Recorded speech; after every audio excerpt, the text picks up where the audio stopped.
Hello everyone, welcome back to another video, another Impact review. We're back, we're doing Impact reviews. I've got a new laptop that my college so generously loaned me because mine is broken. So I've now got a good access to Impact Plus on a laptop that doesn't die whenever it's being used without being plugged into the charger. So we're back. This is the Bound for Glory Fallout episode of Impact with a lot going on. And the show closed with, just such brilliant pantomime wrestling. But before we get there, we need to go the whole way through the show. And the show opened up with Eric Young just beating on Rich Swann. Just absolutely throwing him around backstage, throwing chairs off his head. And they brought him into the arena, fight down and around ringside.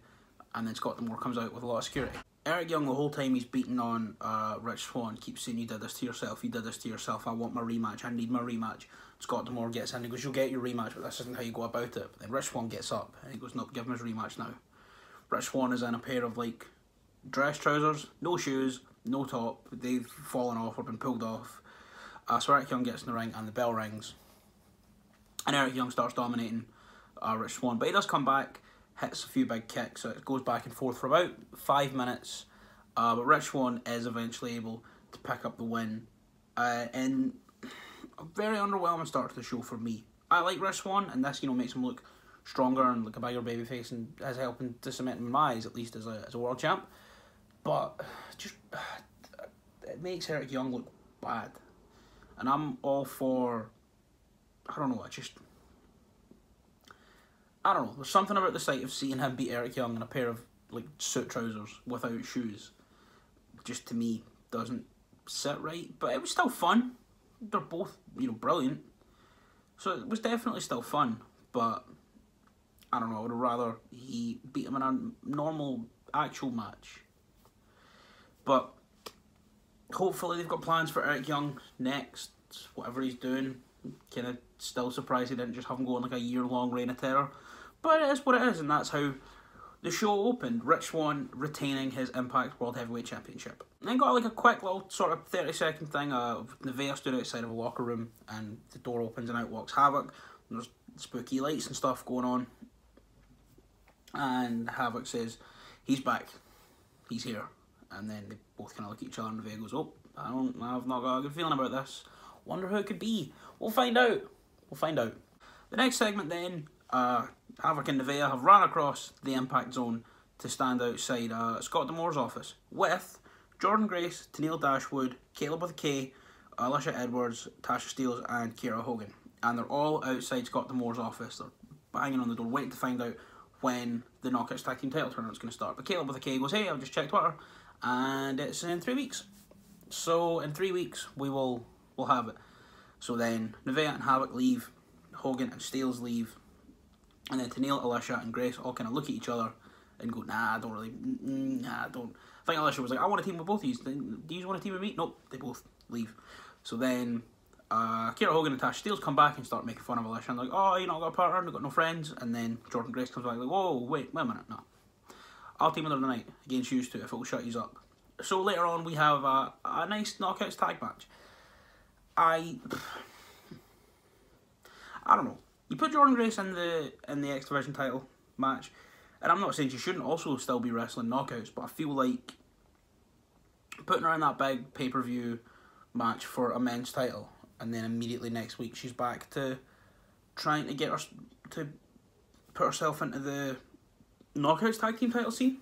I know that she's probably the biggest name in the Knockouts division they've got, but I don't know, it feels weird. I'm all for her straddling both divisions and maybe having another go at Rohit. Or I've just realised one of my wardrobe doors is open. The backdrop's not complete. Wait there, let me fix this. It's very unprofessional of me. There we go, it's fixed now. But like I was saying, I'm all for Jordynne Grace straddling both divisions. I'm all for seeing her wrestle like Dez or Wentz or Willie Mack or Rohit or anyone but Eric Young. Just don't want Eric Young to kill her dead because she's my favourite. But then I would also, if she wrestles Willie Mack one week, say, and the next week have a match against Keira Hogan, I'm okay with her straddling both divisions. I just kind of feel like it seems a little bit like they've gone, "Hey look, we put intergender on the pay-per-view," and now she's back in the women's division. Which That's fine. But yeah, she's going to be thrown together tag team with Alicia Edwards for a match later on tonight, which we'll get to. Hopefully, for the final time, next we got Brian Myers and Tommy Dreamer. I like them. They've got a lot of good chemistry. Brian Myers needs to move on. Brian Myers needs to be in the world title scene. Brian Myers needs to be wrestling, you know, Rich Swann, Sami Callihan, Eddie Edwards. Like, Myers needs to move on from Dreamer. But they were wrestling in a Halloween hardcore match. And it was a lot of fun. I really enjoyed it. Tommy came out with his Road Warrior face paint on and a leather jacket with spikes on it. Myers was out in a pair of jeans or something because it's a hardcore match. Gotta get his action slacks on. But yeah, they just had a good match. There was one bit where Myers crotched Dreamer on the guardrail, and Tommy's scream went really high, so he clearly just caught his balls under his legs or his arse as he went down onto the steel guardrail. Didn't look fun. There was a bit when they went to the outside.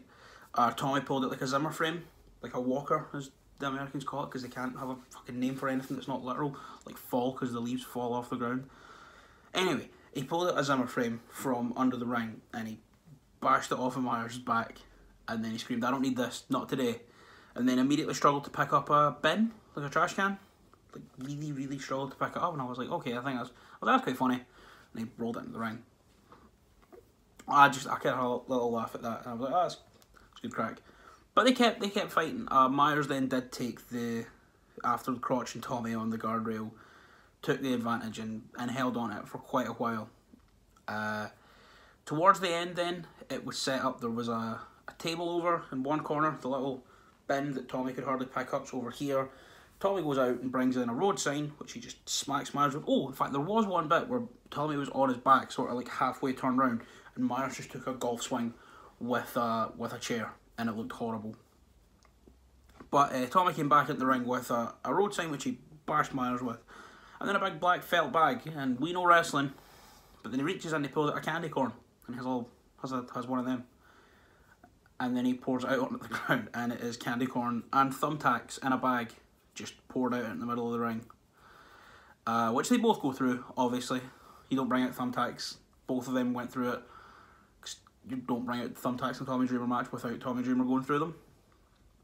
But towards the end, Myers then had a kendo stick, which he broke on Tommy, and he was setting him up. He was setting up to get him up to just kill him dead.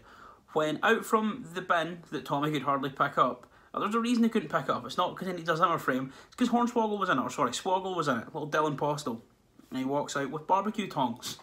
And he taps Myers, and Myers turns and goes, "Hey Dylan, what are you doing here?" And then he grabs Myers' balls with the barbecue tongs. And then turns around and he's picked up by Tommy, who screams, "What a rush!" and Death Valley drivers him through the table on the other side of the ring. And yeah, picks up the win. This match was fun, like I say, I really enjoyed it. Myers and Tommy have a lot of very good chemistry together, but this is like the 6th time or something they've ran into each other or had a match or done some stuff. And it's great. It is great. But Brian Myers he needs something new to really cement himself. He got the first 6 eliminations at the Gauntlet, or in the Gauntlet, Bound for Glory, which made me think he's going to be, which makes me think he's going to be the first person lining up to take a shot at Rich Swann, but I don't think that's the case now. But he should be going up the pecking order now after that performance at Bound for Glory with the likes of, like I said, Eddie Edwards, maybe even Ken Shamrock. Just give him anyone. But yeah, this match was fun, and hopefully that just puts a lid on Myers and Tommy Dreamer.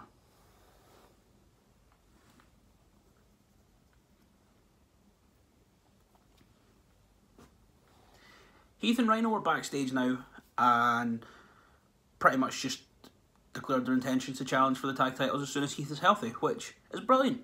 And Heath cut a little promo, it's kind of weird, but the good thing is that whenever Heath is healthy, we will be seeing Heath and Rhino challenge for the tag titles. And I don't care who it is, if it's the North, if it's the Motorcycle Machine Guns, if it's the Good Brothers, it'll be fun, because Heath and Rhino are a lot of fun.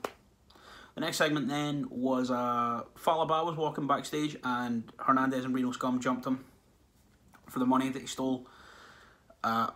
a while ago that then he eliminated himself from the Battle Royal just to make sure he could grab it to run away with it. And then they rip his shirt open to find the money, but it's not there. And he goes, no, I stole the money for Johnny Bravo, for his wedding. And then Hernandez and Reno Scum leave. Turns out he'd stuffed them down his balls, because he's some boy. But a tag team match next with Triple XL taking on Dez and Wentz of the Rascals. And right before the bell rang, the Rascals jumped Triple XL with some super kicks. And then Wentz hit the ropes for a springboard, kind of like springboard enziguri. And AC Romero just caught him out of midair and dropped him with a Samoan drop. Triple XL then held the advantage for quite a lot of the match. Wentz was able to make the comeback with just brutal looking strikes tagged in, and Dez, who's also brilliant. Dez and Wentz are like honestly two of my favourites right now. I'd say maybe my favourite tag team in the world based on current form, behind FTR and the Motorcycle Machine Guns. But eventually the size of Triple XL was too much as they took Wentz out. AC Romero hit Dez with a big ol' uranagi, and then Larry D came off the top rope with a splash for the win. Wouldn't want to be on the receiving end of that, no sir, no chance. Scott D'Amore was in his office, joined by Deonna Purrazzo, Kimberly, and R.D. Evans, who is Deonna Purrazzo's barrister. And he pretty much says, look, we can sue the company, because that wasn't the match scheduled. So she's lost her title in a match that she was not booked to be in. And then Scott D'Amore says, you know what? Why don't we come to the ring right now and sort this in the ring? Let's go. Let's leave. As they're on the way to the ring, then we go backstage to the Motorcycle Machine Guns, and Alex Shelley has a little neck cushion on. And it's revealed that Alex Shelley will be out for around 2 months, 6 weeks, 6 to 8 weeks. That fucking stings. But Chris Sabin pretty much said, look, as soon as he's healthy, we're coming back and we're coming for those tag titles. You never pinned the champs. You didn't pin me. And I was in there on my own. You couldn't pin Chris Sabin, so we're coming back for those titles as soon as Alex Shelley's healthy. And Triple XL interrupt the interview and start saying, look, you know, we should be the #1 contenders. They have a little war of words, and then Triple XL just run into Alex Shelley and like sandwich him, and it made me scared. I know he's okay, and I know they're like hitting like here, but it still just made me scared because he's my favourite wrestler, and I just want to give him a cuddle. But yeah, just it fucking sucks that Alex Shelley's going to be out for about 2 months, but what can you do? Then do go to the ring with Scott D'Amore, Deonna Purrazzo, Kimberly, and the barrister. Can't remember his name. R.D. Evans? I just said it a minute ago. Anyway, they get in there, and Scott D'Amore says, look, do you want to take this to court? Because none of the courts are open. They're not taking in new cases right now. But you can keep paying the legal fees, and he will gladly collect your money every single week. You can keep paying him fees, and it could be 3, 4, 5 years. And in the end, the courts might just say, nah, Su Young's still the champion, and she might not even be the champion by then. Do you really want to go through all that? Or how about next week you have your contractual rematch? So Deonna agrees to that, and then Su Young's music hits, and out she walks. Immediately, Mandible claws the barrister and Kimberly, and as Scott D'Amore runs in to intervene, she red mist Scott D'Amore, and then Deonna Purrazzo takes a run at her, who then gets her own Mandible claw, which is held in for about a minute. Just so long. Just Su Yung is on top of her, just choking her out, doing all of her head movements and just freaking out. She held it for so long. So yeah, next week we are getting a Bound for Glory rematch in what? I was going to say what could be match of the night, but I'm pretty sure that they announced Chris Bay versus Trey Miguel. So that would be very good. But either way, this match next week is going to be fantastic. The camera goes backstage then, and we see Rich Swann celebrating his successful defence of his title with the Rascals and Willie Mack, and they're all just fanning about being best pals. And then Moose walks over and goes, it's good to see you celebrating being second best. I'm the TNA World Heavyweight Champion, so it's good that you think second best is okay, it's cute. But I get it, you come from a poor home, poor family, poor home, you had nothing. So you're okay with settling for being second. And then Rich tries to square up to him, but the Rascals drag him away. And then Willie Mack gets in his face, and Moose says, you're just a sidekick, what do you want? Willie Mack goes, okay, if you want to fight, then let's do it. Moose goes, nah, I'm the champ, I get to decide, and walks away. I enjoyed this segment. Moose now has an edge to him with this TNA title thing. And before it was like cowardly heel being like, oh look, I'm the champ and I'm only going to fight lower carders. After he killed EC3 dead, he's now got this edge to him, which I like, because Moose is just one of the best. And I'm very excited to see him wrestle Willie Mack whenever that will be. I think it may be next week. I'm not sure. Hopefully. I don't want to wait too long for it. The North and the Good Brothers were then had a backstage segment where the North were talking to the Good Brothers' usual cast of characters, the boys, the security guards that they're always making laugh. And they were just saying, pretty much giving them a lesson on tag team wrestling. And the Good Brothers walk over and they say, look at this, look right here. The worst investment this company's ever made. They spent how much money to get them and they can't even win the tag titles. And they square up to each other a little bit. And Ethan Page just slaps the big LG across the face, setting up a match for next week, which will be very good. I just want to see all the permeations of the singles matches within that feud. I want to see Ethan Page take on Gallows and Anderson. I want to see Josh Alexander take on Gallows and Anderson in singles matches. Most excited to see Ethan Page and Carl Anderson go at it one-on-one though, because that'll be amazing. There was in a weird backstage segment where Rohit was having a party by himself and Jimmy Jacobs walked in and he was like, look man, you're here. You're here at the party. No one really cares. Look, you know, Rich Swann had his moment and that was cool for him, and obviously there's the wedding tonight, but no one really cares about the wedding. It's Rohit's party. I proved that no one is better than me. No one even came close to winning. And then Jimmy Jacobs said, well, with all respect, TJP had it won and then he just stole his victory. And then Rohit kicks off and throws him out. I don't know where they're going with Rohit. I understand he's a chicken shit heel. But I don't know who they're going to give him next. Just give him Grace again. Just one more time. And this time actually officially announce it's for the title. Please. Oh. Yeah, I don't know. I like Rohit, I do like him, but I'm not sure where it goes from here. Just before the wedding, Falaba was dressed as the Stay Puft Marshmallow Man in a big inflatable costume. And Johnny Bravo walked over and he was like, Fal, I've got a bone to pick with you. I've been told Hernandez and Reno Scum are looking for me, and I think I know what's happened. You stole their money, you said you gave it to me as a wedding present, and now they're after me. Fal's like, man, I've no idea what you're on about. I'm the bestest man, why would I do it to my pal? And then Johnny storms off, and Falaba utters the catchphrase of the night about the wedding. It's just, I've got a bad feeling about this. After that, then we did get the tag match that was set up earlier in the night between Keira Hogan and Tasha Steelz and Alicia Edwards and Jordynne Grace. The big story of this match is, are Grace and Edwards able to coexist? And the answer is no. Every time they look like they're getting on and getting a bit of momentum, there's like a hesitation on a tag, or they mess up a double team move, or they get in each other's way, which is completely contrasted by Keira Hogan and Tasha Steelz, who are a tag team, who are a cohesive unit. Even though they're making it clear that Jordynne Grace is the most capable and the most talented wrestler out of the four, the fact that she can't get on side with Alicia whilst Keira and Tasha are so good is holding her back. There's some brilliant spots. Obviously Jordynne Grace is phenomenal. Alicia Edwards really impressed me in this match, and Tasha Steelz and Keira Hogan are great. But towards the end, Jordynne was in the corner with Keira Hogan, you know, raining down some punches, and Alicia Edwards runs at Keira Hogan, who sidesteps, runs in and flattens Grace. She then gets rolled up and Tasha Steelz trips up Jordynne Grace and pulls her out the ring, and Hogan and Steelz pick up the victory, heading in towards this tag title tournament.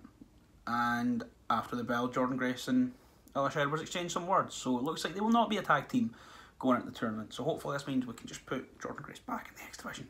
Please, the X Division is like my favourite championship of all time. It's the best. What got me into TNA back in the day. It's what got me into Alex Shelley back in the day. So if we can just get Jordynne Grace back in the X Division, Alicia can team with someone else, I'll be fine with that. As the night's winding down then, after that tag match, which I really enjoyed, we then go to the parking lot, and the cameraman is following Willie Mack, and someone goes, hey Willie, can you come here a minute? Can you send a video to my friend? He's a massive Willie Mack fan. So he holds up his phone, and Willie Mack's going, hey, what's happening, man? It's Willie Mack. Hope you had a great birthday. Hope you're doing well. And then Moose just comes out of nowhere, decks him with the TNA World Heavyweight Championship, and Willie Mack goes out like a sack of spuds. And then Moose looks at the fan and grabs his phone off him. This match is going to be so good. And I'm very excited to see where Moose goes with this new character. After the camera then has, or after Moose has left it, we then cut to another angle with Rich Swann and the Rascals walking around the backstage area, and they calm down and go, look, we're going to celebrate tonight, just calm down, don't worry about him, forget about him. And he sort of gives them all a hug, and he walks into his own dressing room where Sami Callihan and Ken Shamrock are. And Sami Callihan goes, sorry, in your dressing room, buddy. No, we've not spoken in a while, but now that you're the champ, you're going to be hearing a lot more from myself and from Ken. And I'm excited, man. I like Sami Callihan a lot. A 56-year-old mad grandpa Ken Shamrock is maybe my favourite thing in wrestling right now. So to see him maybe give him a shot at Rich Swann, I think that must be so fun. And I enjoyed this segment because obviously it sets up Willie Mack and Moose, and then it sets up more challengers for Rich Swann, including Sami Callihan, who he had a feud with over the X Division title back a while ago, where there was like, they took, instead of a thumbtack bump, a Lego bump. Not for me. But, I mean, not for me as today. I loved watching it. But, yeah, just put Sami Callihan back up the ladder a little bit. Ken Shamrock as well. I think announced next week we'll be getting Sami Callihan and Ken Shamrock versus Eddie Edwards and... No, it's not. It's Sami Callihan and Eric Young versus Eddie Edwards and Rich Swann. So that'll be fun. Then got one final stop before the wedding, and it was Taya and Rosemary backstage, and Taya was like, I think you need to get out of this. Bravo's not the man that you know. But Rosemary says, it's okay. We have a plan. Let's just go. So then it's the wedding, and everyone's around the ring, dressed up. Triple XL are dressed the Nasty Boys. Zachary Wentz is dressed like a NASCAR driver. It's great. Everyone's in costume. And then everyone starts to walk out. Swoggle first, then the Deaners, who are linked arms, and then a couple other people I can't remember. And then Johnny Bravo walks to the ring in a nice white tuxedo. Oh, it's Taya and someone. Taya and maybe Alicia walked to the ring. And then Johnny Bravo in a big white tuxedo with a white top hat and big white earmuffs like Taya. And then, remember back at the start of the show when Havoc walked out of a dressing room and said he's back? Father James Mitchell is here to officiate the wedding with his tiny eyebrows and his big bald head. Oh, I love James Mitchell. I think he's great. And then Rosemary walked to the ring by Crazy Steve. It was Taya and Fowler. Fowler dressed as a Stay Puft Marshmallow Man. Yeah, that was it. Right. With the head and everything. So the wedding goes down, and James Mitchell makes it clear that keeps calling Johnny Bravo a virgin, which I had a wee chuckle at. But eventually it goes off without a hitch. The ring bearer is Swoggle, known as the Ring Imp, which is a bit wild, a bit mad. Yeah, the wedding goes off as usual without a hitch. It's a wrestling wedding, but it's all going fine. And then as soon as he says, you may now kiss the bride, as they lean in, the lights go off, we hear a gunshot, the lights come back on. Johnny Bravo has been shot dead at his wedding. And it goes off air with a big zoom in on Tommy Dreamer's face, who goes, who shot Bravo? And it zooms out as he screams no when he looks up. And it went off the air with the best example of just wrestling pantomime possible. I love Impact because they don't give a fuck. They're so silly. I always talk about how much I love silly stuff in my wrestling, as much as I love silly wrestling, as much as I love proper, like, hard style fucking fighting wrestling. This was great. We're now going to be getting murder mystery episodes of Impact. It's brilliant. It is brilliant. It's so good. Overall, I would give this episode of Impact a 9. The only downfall for me was the opener. I just found it weird. Apart from that, I really liked the rest of the show. The main event segment was fantastic. This is, like, honestly one of my favourite episodes of weekly TV I've watched in a while. Yeah. Like I say, overall this episode gets a 9 out of 10. Impact are brilliant. So hopefully they can sort of pick up from the stumbles of Bound for Glory and just continue to improve and build upon the solid foundation they've already got there. So yeah, that was this week's recap review of Impact Wrestling. I hope you enjoyed the video. Hope you enjoyed Impact as well. If you did, leave a little comment. If you didn't, tell me I'm an idiot for enjoying wrestling where someone gets shot. Just call me an idiot if you want. Comments, engagement, all that kind of carry on. Also, like and share the video around to any of your friends who might like wrestling and might, you know, share these opinions or also want to call me an idiot. Subscribe if you haven't. There will be more videos coming out. There'll be a video tomorrow about AEW, some more talking point videos through the week. Just trying to put out as much as I can. And yeah, I will see you tomorrow with an AEW review. And yeah, thanks for watching.